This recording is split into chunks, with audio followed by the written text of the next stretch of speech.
Une fidélité. Une fidélité. Dieu nous demande d'être fidèles en toutes choses, surtout vis-à-vis du couple. Dieu déteste l'adultère. Dieu déteste l'adultère. Dieu n'aime pas la fornication. Ce qu'il veut, c'est que chacun se respecte. Chacun respecte l'ordre et le oui qu'ils ont prononcé devant Dieu le jour du mariage. Que ton oui soit oui, que ton non soit non. On a dit oui et nous devons respecter ce oui que nous avons dit. Vous qui êtes mariés, que chacun respecte l'autre.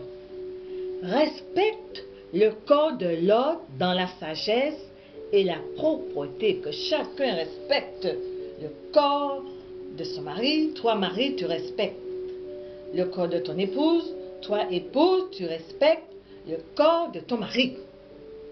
Tu as voulu d'un époux, Dieu te l'a donné, alors évite la fornication avec l'épouse de ton ami. Tu as voulu d'une épouse, alors respecte le corps de ton épouse avec ton ami. Dieu déteste la fornication. Pourquoi beaucoup de foyers sont dans le péché, sont dans la désolation à cause de la fornication? Mari, tu respectes ta femme. Femme, tu respectes ton mari. Dieu t'a donné une épouse, alors respecte-la. Dieu t'a donné un époux, alors respecte-le. Évite de faire des compromis avec qui que ce soit. Respecte le foyer de Dieu. Respecte le foyer que Dieu t'a donné. Il te demandera des comptes. Tu dois pas souiller le lit conjugal avec ton ami et ton ami eux. Tu dois respecter le lieu saint. La chambre conjugale est un lieu saint. Qui que ce soit ne doit pas pénétrer dans ce lieu que l'époux et l'épouse. Alléluia. Dieu nous demandera des comptes. Nous ne devons pas souiller le lit conjugal. Dès qu'il y a adultère, il y a séparation. Parce qu'on se dit, oui, tu as péché, tu m'as trompé, je t'ai pardonné, mais qui te dit que tu ne vas pas encore recommencer? Ça fait mal quand un époux trompe sa femme. Ça fait mal quand une épouse trompe son mari. Il se dit, est-ce qu'elle ne va pas recommencer? Est-ce qu'il ne va pas recommencer? Pourquoi t'es-tu marié? Si tu t'es marié, c'est pour avoir quelqu'un qui soit à toi, pas pour après aller courir chez les autres. On ne peut pas aller manger dans la gamelle des autres. Nous devons respecter notre gamelle. Dieu t'a donné une épouse, un époux, tu dois le respecter et la respecter. Tu as promis fidélité et respect devant Dieu. Alors respecte cette alliance. Respecte cette alliance faite devant Dieu. Quand vous avez dit oui, vous devez respecter l'alliance. C'était beau, un beau mariage, tout le monde était heureux. Mais après, tout coule en décadence. Pourquoi? Parce qu'il n'y a pas l'unité. Il n'y a pas la prière. Il n'y a rien dans le foyer. Il n'y a pas de partage. Quand il y a le désordre dans un foyer, il faut se poser la question, pourquoi? Pourquoi ça ne va pas dans le couple? Il faut rester là et se mettre devant Dieu. Mais Seigneur, pourquoi mon époux est comme cela? Pourquoi mon épouse est comme cela? Qu'est-ce que j'ai pu faire? S'examiner soi-même. Respecte ton époux et respecte ton épouse. Tu as promis fidélité et respect devant Dieu, alors respecte ton foyer. Parce que Dieu, il est le chef de ton foyer. S'il y a l'adultère dans le foyer, Dieu s'éloigne. Il n'y aura pas de bénédiction. Parce que Dieu ne prend pas plaisir à ce que nous ou vous faites. Il doit avoir la prière. Toujours prier pour sa vie de couple. L'entretien de sa vie avec son époux et aussi ses enfants. Honore le oui que tu as dit. Marie, veille sur ton épouse, afin qu'elle ne glisse pas en tentation. Reste fidèle et éloigne-toi des mauvaises voies. cabarets, les boîtes de nuit, les cigarettes, les copains, tout cela éloigne la bénédiction dans le foyer. L'alcool, quand on est abonné à l'alcool, ça détruit un foyer. Ça détruit un foyer. La famille détruit aussi un foyer. La famille est toujours chez les couples pour dire oui, ceci. Les parents ne doivent pas s'initier dans la vie de couple. Trop de parents s'initient dans la vie de couple et ça fait chuter le couple et le foyer et il y a séparation. Je sais ce que je dis. Marie, veille sur ton épouse afin qu'elle soit honorée de Dieu et qu'elle soit honorée de toi aussi déjà. Et épouse, fais tout pour garder ton époux. Il est à toi.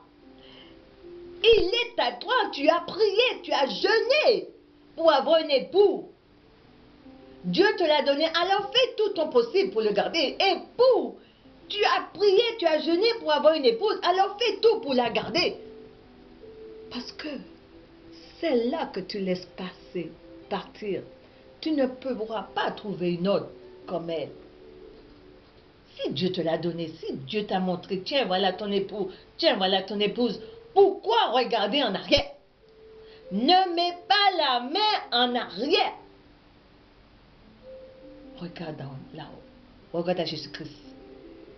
Regarde à Jésus-Christ. Prends le temps de parler. Tous les deux, prenez le temps de vous comprendre. De faire tout ce qu'il y a à faire ensemble. Examinez-vous chaque jour. Il y a une petite attention. Beaucoup d'épouses négligent leur mari. Beaucoup d'époux négligent leur épouse. Et elles font quoi? Ils font quoi? Ils regardent ailleurs. Ils regardent ailleurs.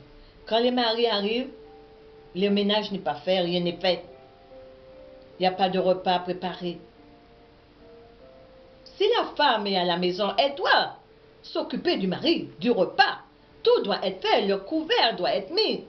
L'attention, ça, le mari, il rentre, il trouve une femme parfaite. Il se dit, pourquoi aller ailleurs? Parce que j'ai tout ce qu'il faut dans la maison. Mais quand il rentre, il trouve toujours la femme en robe de chambre, toujours au téléphone. Il est déconcentré et il va ailleurs. Parce qu'il se dit, à quoi bon passer mon temps à avoir une épouse s'il ne me donne pas satisfaction? Femmes, soyez soumises à votre époux. Alléluia! Femme, sois fidèle et honnête devant ton époux. Et sois aussi une femme d'intérieur. Une femme qui veut plaire à son époux. Lui faire des bons petits plats.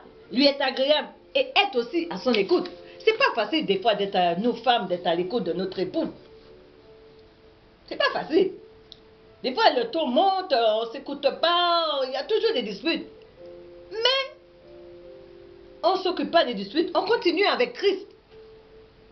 Un foyer qui n'a pas de dialogue, c'est pas un foyer. Il y a beaucoup de personnes qui disent, ah, j'ai jamais de dispute avec mon époux, ça se passe bien. C'est normal, il n'y a pas de dialogue. Chacun dans son coin, dans son jeu, dans sa télé, et dans l'autre dans son PC. Quand on mange celui-là, il a son portable en train de manger, il n'y a pas de dialogue. Ça va toujours aller bien.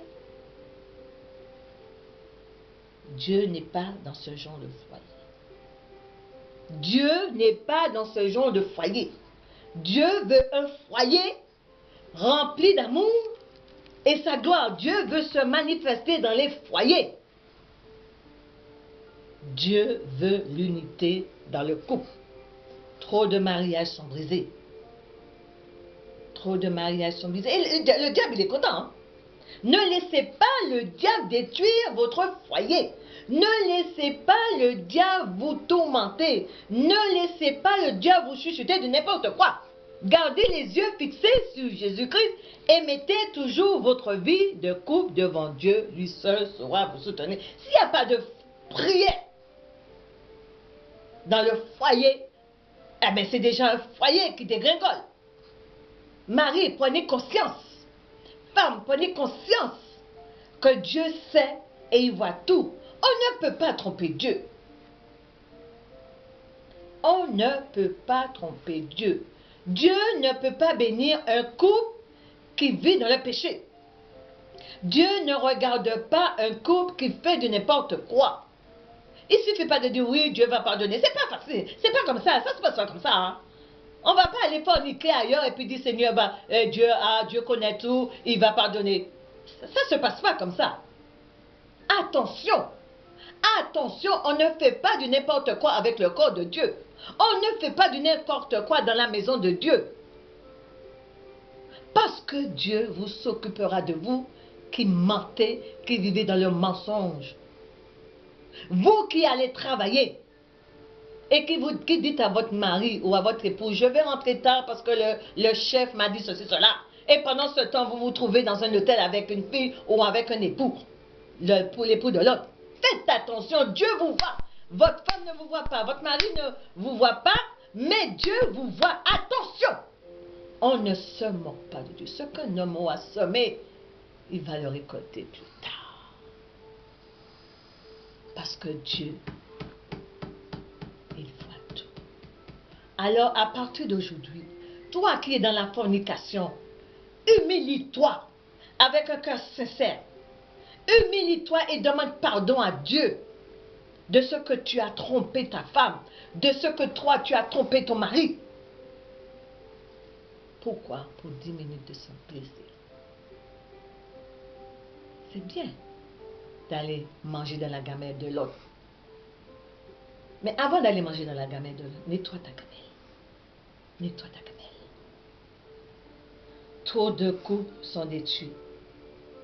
Femmes, ne laissez pas les enfants dormir avec vous. Surtout, beaucoup de femmes laissent leurs enfants dormir avec elles, pardon. C'est pour que le mari ne puisse pas les toucher. Attention à vous! Attention! Chaque enfant doit aller dans sa chambre. Faites attention!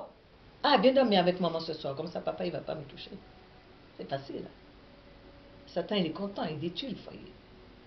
Trop de couples sont détruits car les enfants dorment avec les parents. Attention à vous. Nettoyez votre foyer. Nettoyez votre foyer. Nettoyez votre gamelle. Que votre gamelle soit toujours propre. N'allez pas manger dans la gamelle de l'autre. C'est de la maladie que vous récoltez pour vous. Et vous allez emmener cette maladie pour votre époux ou votre épouse. Faites attention, Dieu voit. Dieu voit tout. Soyez fidèles. Soyez fidèles. Amen. On se bénit.